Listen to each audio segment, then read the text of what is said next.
Welcome. Welcome to the deep dive. Today we're taking a deep plunge into the brilliant, often chaotic mind of a true legend, George Carlin. We're tearing open his book, Napalm Silly Putty, not just to laugh, but really to extract the surprising facts, the uncomfortable truths, and those profound insights he left for us.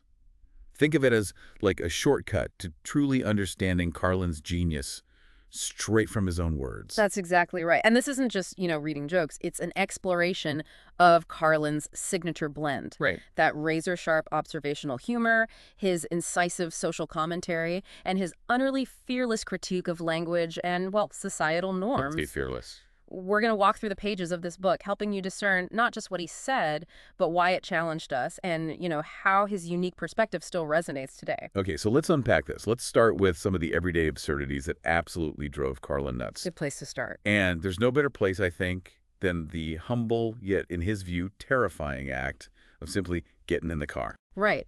What Carlin reveals about getting in the car, it isn't just about his personal annoyance, though there's plenty of that. Oh, yeah. It's a brilliant deconstruction of how we normalize kind of inherent risks and absurdities in our daily routines. He blows up the mundane into this epic struggle. How does he describe his car again? It's like... He calls it an old, poorly maintained, dangerous collection of faulty parts. That sounds about right for him. And the driver's seat, it's fused way up forward because of like 30 or 40 beer can rings wedged and fused in the tracks. Oh my God. Creating this tiny little crack he has to wedge himself into. It's, it's almost a metaphor for how we force ourselves into uncomfortable situations we've created. Definitely. And it's not just getting in. He points out the inherent risk of opening a car door right into goddamn traffic. Happens all the time. Then he hilariously suggests the only intelligent thing the British ever did was putting the driver's seat near the curb. Right, logical. Only to immediately undercut it by saying they then moved the curb to the wrong side of the street. Exactly. That immediate flip, that subversion of expectation. Right. That is quintessential Carlin, isn't it? It absolutely is. Yeah. That's his genius right there, building up a logical point only to instantly deflate it with an even greater absurdity. And his parking habits just escalate the peril. He prefers parking illegally 2 feet out from the curb. Oh, yeah? On a busy, high-speed thoroughfare, which, of course, leads to these frantic grocery-saving maneuvers when a, quote, drunken bus driver approaches. He describes imagining a flank steak with tread marks. It's an extreme exaggeration, yeah, but it makes you nod, doesn't it? You recognize your own minor parking anxieties in that. Totally. And the potential for serious ball injury from the steering wheel when squeezing into the car. Oh. His solution. Always park way down at the far end of the lot where the homeless people live. Practical advice, Carlin style. Because your back and your balls will thank you, and the walk will do you good. And after all that effort, the goddamn door is still wide open. Of course it is. So he just drives with it open, Yeah. acts like a rudder, increasing the drag factor on the port side. He just turns everything into this dramatic high-stakes event. He really does. Yeah. And this theme, it carries over to his philosophical question of idiots and maniacs. Yes. Anyone slower than him is an idiot. And Anyone faster is a maniac. we've all been there. Silently. Totally. He even slows down to keep an eye on people driving at his speed or asks for personal references at red lights. It just resonates with anyone who's ever, silently judged other drivers. Yeah. His specific neuroses feel strangely universal. And his particularity about hand positions on the steering wheel, 9.45 and 2.15 M. Why those times? For an extra half hour to get where I'm going. He's so good at pointing out the absurdity of things we just accept. Do you think he actually believed that, or was it just pure exaggeration? That's a great question. With Carlin, I think the line between observation and exaggeration was always intentionally blurred. He used the absurd to highlight genuine frustration, even if he didn't literally expect a bus driver to run over his flank steak. It's about pushing the mundane to its logical extreme to expose how ridiculous it is. Right, like breaking someone else's turn signal. Yeah, that. See our hat, see, gotta throw that mother away. Give me a fresh one out of that little bag. I got about 50 of those motherfuckers. That relatable moment of panic and over-preparation.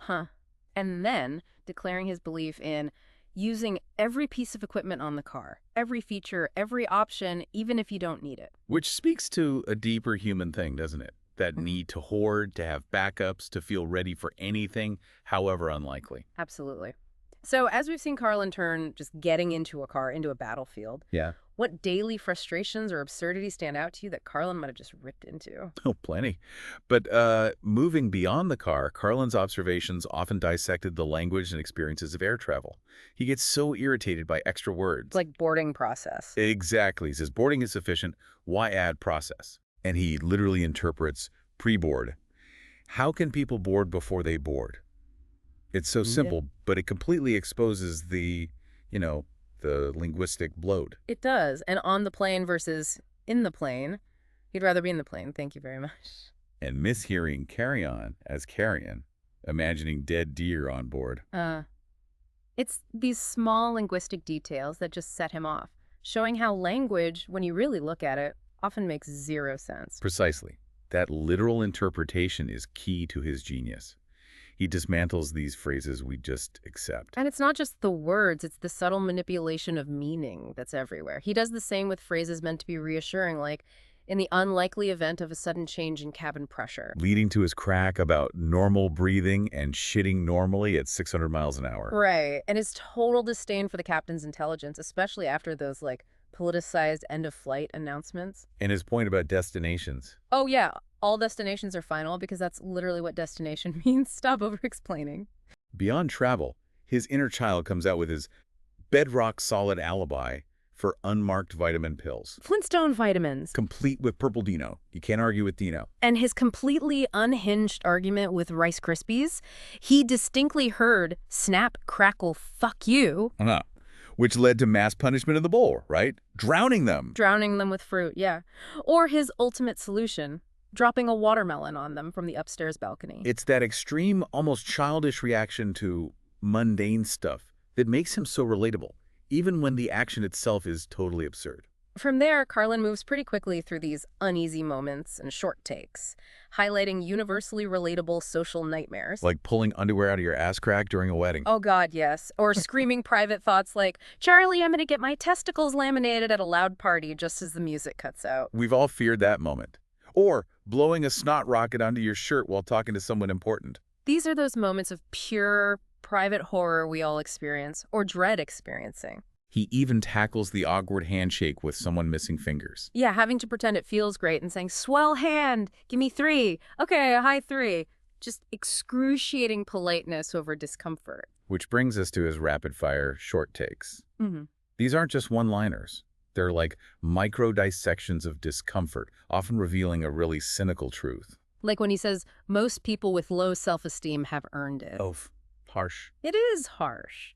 But he's not just being mean. He's challenging that societal impulse to coddle everyone, forcing us to confront whether maybe, just maybe, some self-perception isn't actually accurate. It's a brutal truth delivered with brutal efficiency. And then he hits you with lines that tap into our darker curiosities, like, you know what we haven't had in quite a while? A really big fire in a crowded nightclub. That's unsettling. What's he trying to provoke there, you think? Is it just shock value? Partly shock, maybe, but I think he's stripping away our polite veneers. He's tapping into those suppressed, often morbid thoughts we might have, but never ever say out loud. Right, acknowledging the human capacity for dark curiosity, or maybe even a subconscious desire for a big shakeup, no matter how awful. He's making us confront our own shadow selves. And he loved wordplay, too, like, try to give up heroin, but my efforts were all in vain. Classic. Makes you groan and admire the wit simultaneously. And kind of presciently for the time, he mused, there is now a Starbucks in my pants. Huh. Which is funny, but also a commentary on how commercialism just seeps into everything, even the most private spaces. Exactly. So these short takes, whether they're darkly funny or just linguistic twists, they all serve to dismantle our comfortable assumptions, often through shock and wordplay. So Carlin's initial dive into everyday annoyances, it really escalates quickly. It shows us how his mind worked, finding the dark, the absurd, the profoundly human in the tiniest details, always pushing us to look deeper. Okay, moving into Carlin's broader social and linguistic dissections. He introduces his bovine feces trilogy. Right, his term for the ubiquity of bullshit. And he boldly asserts that America's most profitable business is the manufacture, packaging, distribution, and marketing of bullshit. That's a huge claim. And he doesn't pull any punches, does he? He says it comes not just from the usual suspects, advertising, politics, salesmen, lawyers. No, he broadens it. Parents, teachers, clergy, law enforcement. He declares the entire country completely full of shit. and always has been. Wow. That's a pretty sweeping indictment. Yeah. What makes his take on bullshit so, unique? It's unique because he refuses to limit it to just those obvious external sources. Carlin argues that bullshit is embedded in the very fabric of society. From the foundations up. Yeah, from our foundational myths to our personal interactions. Yeah. He calls the founding fathers stunningly and embarrassingly full of shit, Why specifically? pointing out how slave owners proclaimed all men are created equal while clearly excluding Indians, niggers, and women. Right. The inherent contradiction. And he then states that honesty, real honesty, would destroy this country because, quote, our system is based on an intricate and delicately balanced system of lies. It really forces you to question the national narratives you grew up with. And he sees the business world as just as bad. Oh, yeah. Everyone's a complete lying prick operating with a big bullshit businessman smile. He graphically redefines customer service as servicing the account, complete with a pelvic thrust. A pelvic thrust. He's not just being crude there. He's stripping that polite corporate language down to its, crudest, most exploitative essence, revealing the power dynamics underneath. Definitely. And that's a perfect lead-in to his critique of religion, which he calls the greatest bullshit story ever told. He doesn't mince words. Not at all. He critiques religion for convincing, quote, adults there's an invisible man who lives in the sky. Who has a special list. A special list of 10 things he does not want you to do. Yeah. And if you disobey, fire and smoke and burning and torture. But he loves you, and he needs money. That's the ultimate contradiction for him. That devastating 1-2 punch. Divine love followed by a demand for cash. It highlights the hypocrisy he saw. So what was his alternative? Sun worshipping. Yeah, he chooses to become a sun worshiper because practically I can see the sun. It gives everything needed without crucifixions, and sun worshipers don't go around killing other people. He applies this very, practical, almost scientific logic to spirituality. But he wouldn't pray to the sun. No, out of politeness. He hilariously prefers to pray to Joe Pesci. Joe Pesci. Why? Because Pesci looks like a guy who can get things done and apparently has a 50% answer rate, same as God. It's comedic subversion, but it still points to this desire for, effective, tangible results from prayer. He even does a mock interview with Jesus. Which is brilliant. Jesus clarifies that myrrh is just a gum resin. Oh, great. Just what I need. Ah. He attributes gospel inaccuracies to Luke and Mark using a lot of drugs, says Lazarus was just hung over, not dead. Hung over? And explains Peter sank like a rock because he simply didn't like water. This mundane demystification of sacred texts. It's hilarious, but also really thought-provoking. It totally humanizes the stories, doesn't it? It does. Carlin's Jesus reveals they had 13 apostles, including Red the Apostle, who kept pretty much to himself. Red the Apostle. Apparently, Thomas was always asking me for ID.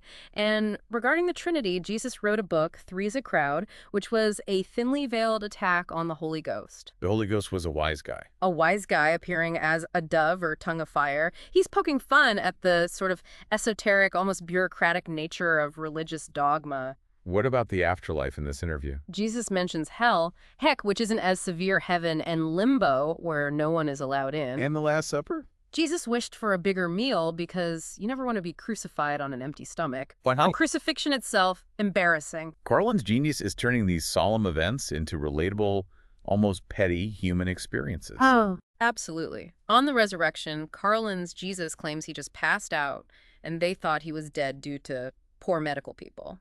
And the Ascension. Pulleys, ropes, pulleys, and a harness. Carlin's Jesus is actually a little embarrassed by Christianity, wishes they would take my name off it. Prefers Buddha. Yeah, wants to start an Eastern religion like Buddha. Buddha was smart. That's how come he's laughing. Meanwhile, I'm on the cross.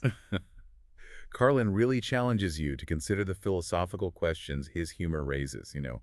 What happens when a message gets distorted by its followers?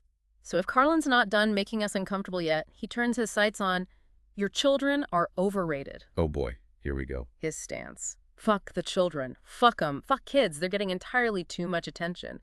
It's such a shocking statement. What's he really targeting there? He's deliberately provoking, obviously. He's aiming to puncture that sentimental, almost sacred pedestal we've put children on. He dismisses parents as heroes just for loving their kids. Yeah, boring single dads and working moms aren't fucking heroes just for loving their children.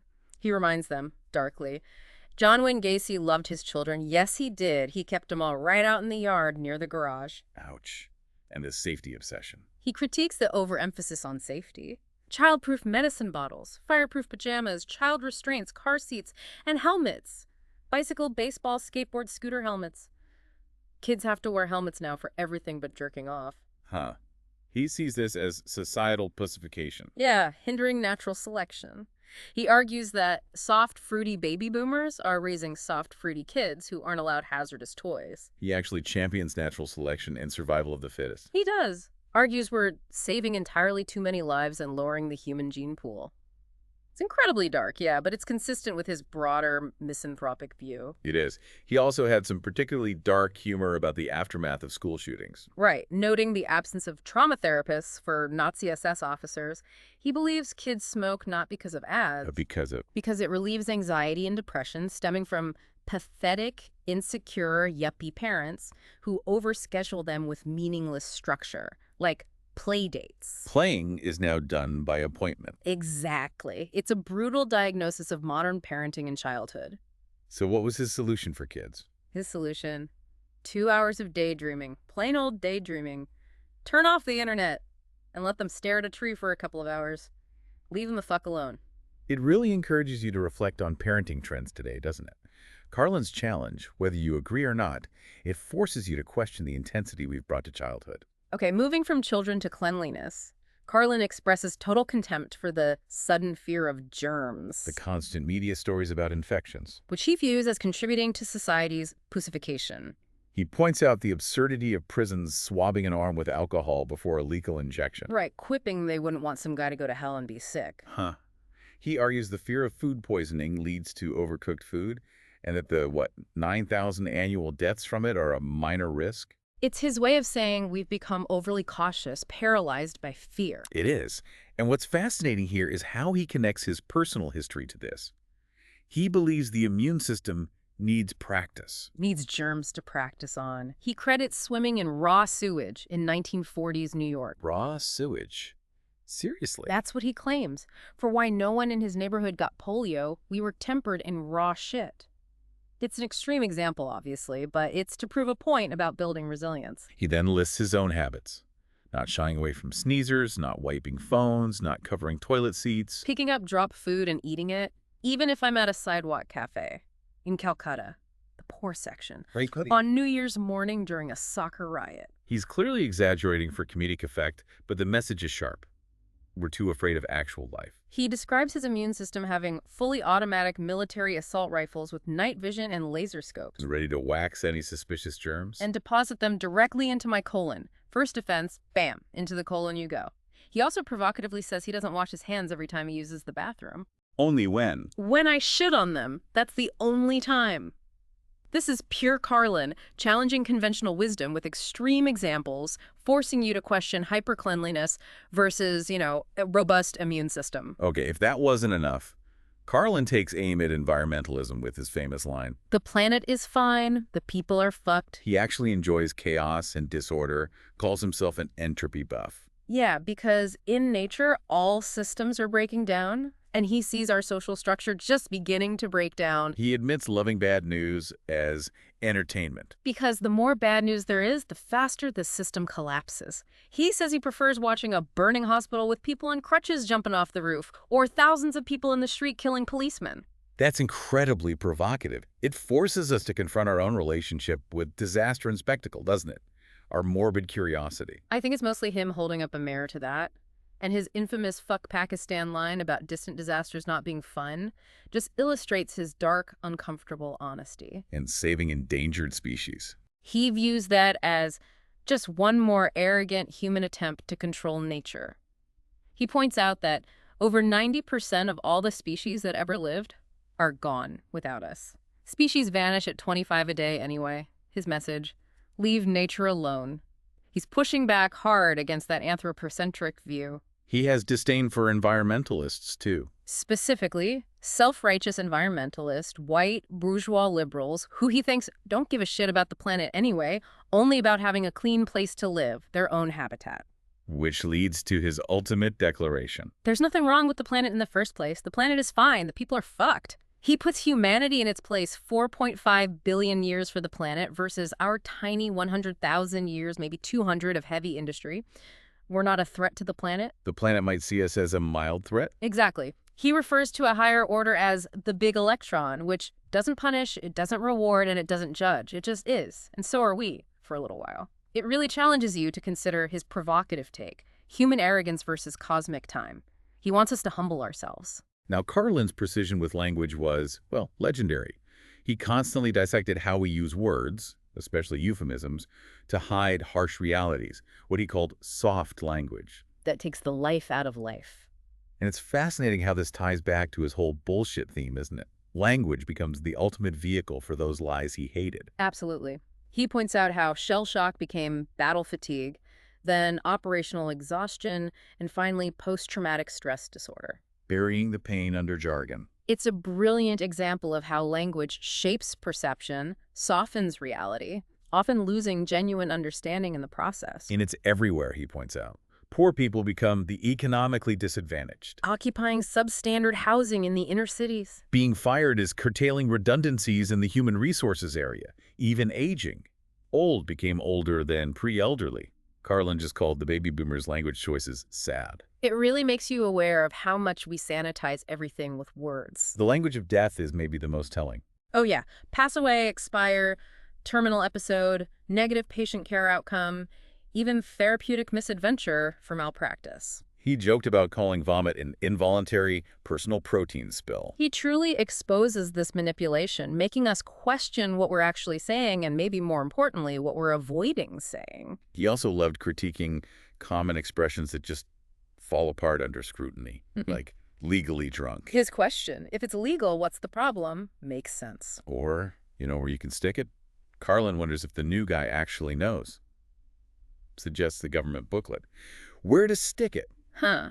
He's a master of taking phrases literally to show how absurd they are. Like undisputed heavyweight champion. If it's undisputed, what's all the fighting about? Good point. And that common wisdom? It's the quiet ones you gotta watch.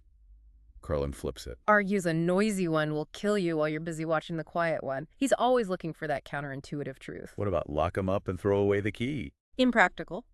Locksmith costs for bathroom breaks. Keys are easy to find. He breaks it down logically. Or down the tubes for a country. Carlin questions which tubes, why more than one.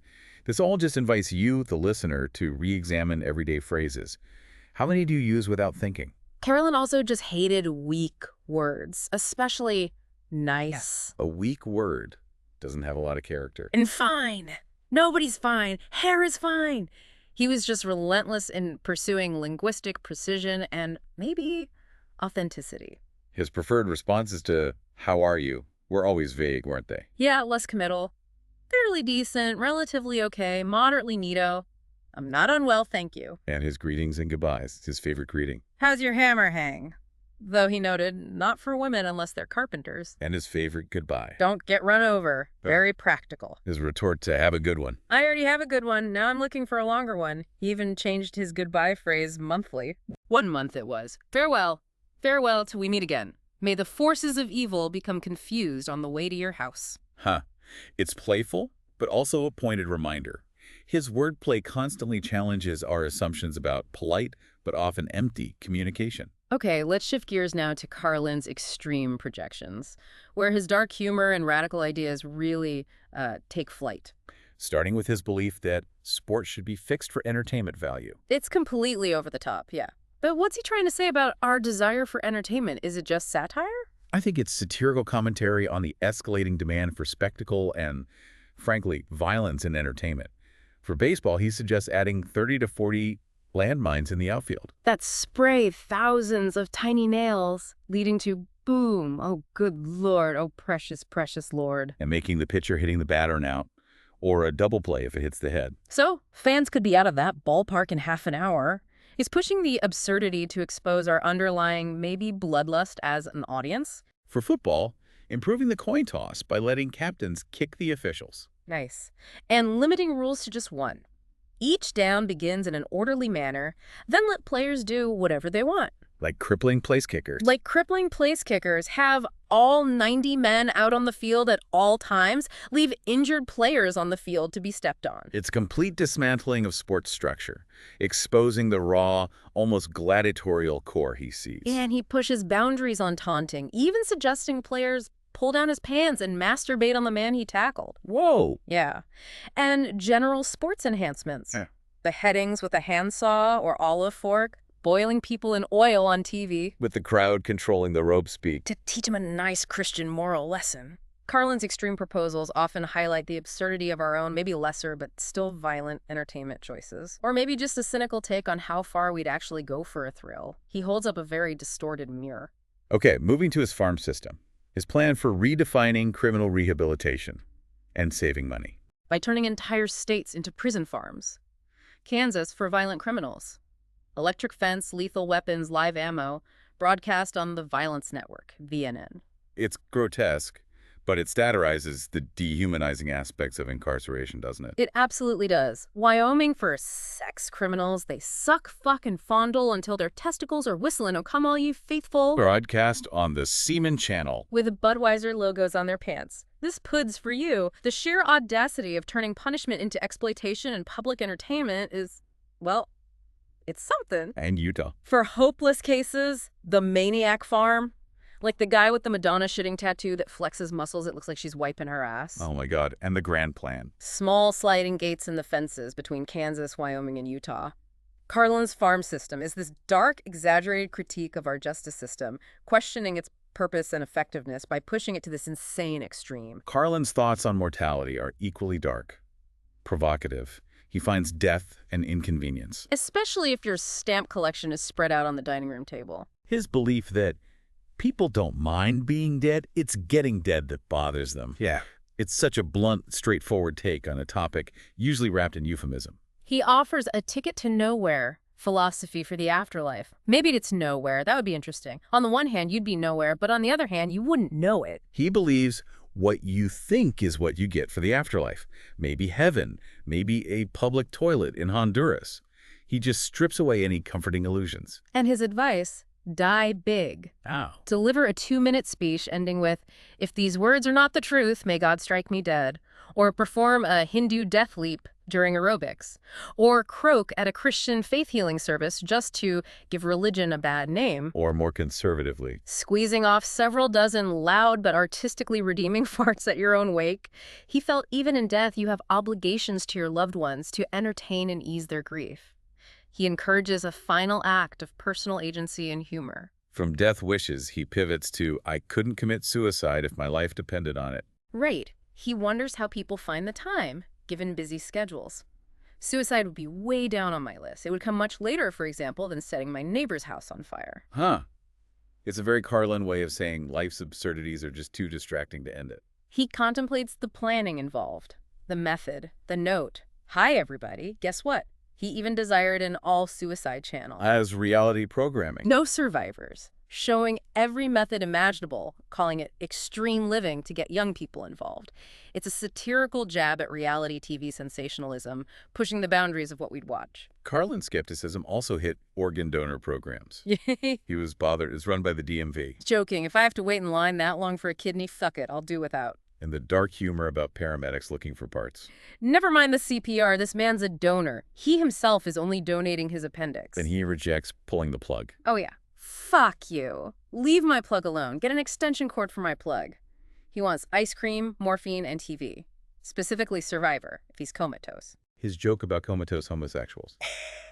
It's undeniably offensive. It is. He was a fruit, now he's a vegetable. At least he's still in the produce section.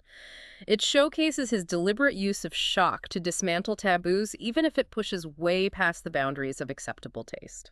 And finally, one of his most controversial topics. Not every ejaculation deserves a name on abortion.